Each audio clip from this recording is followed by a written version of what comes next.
Hello friend, આજે આપણે બનાવશું દાલવડા. સૌથી પહેલાં મગની મોગરને 2 થી 3 કલાક પલાળી લીધી. ત્યારબાદ તેમાંથી પાણી નિતારી લઈશું. એક મિક્સર જારમાં તેમાં નાખી દઈશું. ત્યારબાદ તેમાં લીલા મરચાંના 2 થી 3 નંગ લઈ લઈશું. 1 ઇંચ જેટલો આદીનો ટુકડો લઈ લઈશું. લસણ લઈ લઈશું.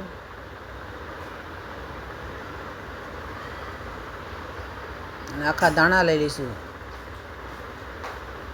તેને ક્રશ કરી લઈશું અધકચરું.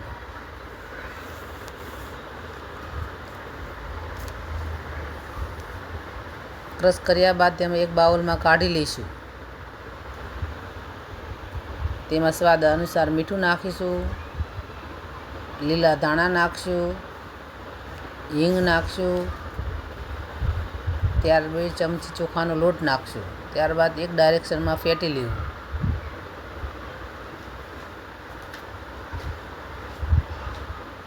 બે થી 3 મિનિટ ફેંટી લેવું. ત્યારબાદ આપણે ગેસ ઉપર કડાઈ ચડાવશું. તેમાં તેલ નાખશું. ધીમી આંચે તેલ થવા દેવું. ત્યારબાદ આપણે જેટલી સાઈઝના દાલવડા જોઈએ તેટલું આપણે ખીરું લઈ અને દાલવડા બનાવશું.